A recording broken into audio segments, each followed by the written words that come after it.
दोस्तों आपने अक्सर देखा होगा कि एग्जाम में चाहे पीसीएस हो, चाहे एसएससी लेवल का हो, या अन्य कोई सेंट्रल का एग्जाम हो, या किसी स्टेट का एग्जाम हो, अक्सर 2-3 क्वेश्चन ऐसे कंफ्यूजन वाले पूछे जाते हैं जो अक्सर हमसे छूट जाया करते हैं।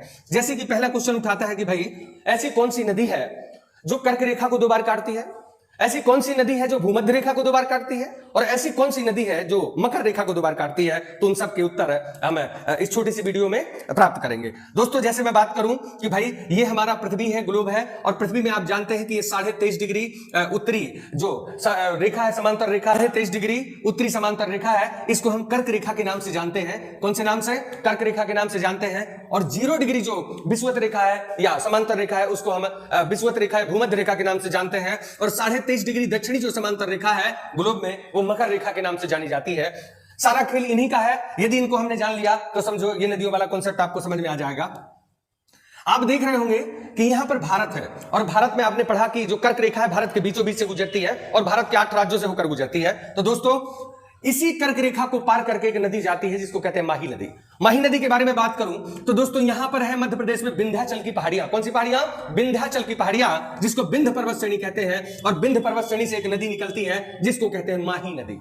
माही नदी अपने उत्तर की ओर बहते हुए राजस्थान में जाती है और राजस्थान से प्रवाहित होते हुए वापस गुजरात में जाकर और खंभात की खाड़ी के आसपास अपना जल गिरा देती है।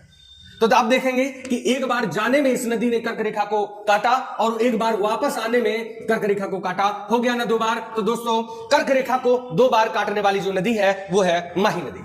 दूसरी नदी की चर्चा करते हैं। दूसरा जो क्वेश्चन आता है कि भाई विषुवत रेखा को कौन सी नदी है जो 2 बार काटती है, तो दोस्तों उसका सही आंसर हो जाता है कांगो या जायरे नदी। वास्तव में इसका नाम है जायरे रिवर या जायरे नदी, लेकिन इसको कांगो रिवर के नाम से भी जाना जाता है।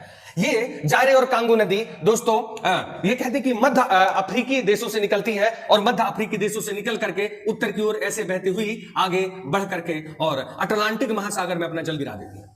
आप देखेंगे कि जाने में इसने एक बार ऐसे काटा भूमध्य रेखा को, विषुवत रेखा को, और दूसरी बार वापस आने में भी इसने एक बार भूमध्य रेखा को काटा। हो गया 2 बार। तो विषुवत रेखा को 2 बार काटने वाली जो नदी है वो कांगो या जायरे नदी है, जो अफ्रीका महाद्वीप में पड़ती है और मध्य अफ्रीकी देशों में बहती हुई अटलांटिक महासागर में अपना जल गिरा देती है। दोस्तों तीसरा क्वेश्चन जो पूछा जाता है वो ये होता है कि मकर रेखा को 2 बार काटने वाली नदी का नाम क्या है, तो दोस्तों उसका आंसर हो जाता है लिम्पोपो नदी। कौन सी नदी? लिम्पोपो नदी। दोस्तों ये लिम्पोपो नदी दक्षिण अफ्रीकी देशों में या अफ्रीका के दक्षिणी हिस्सों में बहती है और एक बोत्सवाना शहर है, बोत्सवाना शहर से निकलकर अपने ऊपर की ओर बहती है, इसके बाद नीचे प्रवाहित होते हुए, और ये है दोस्तों यहां हिंद महासागर, तो हिंद महासागर में अपना जल गिरा देती है। तो ये जो मकर रेखा को 2 बार काटने वाली नदी है वो है दोस्तों आपकी लिम्पोपो नदी। तो लिम्पोपो नदी जो है मकर रेखा को 2 बार काटती है।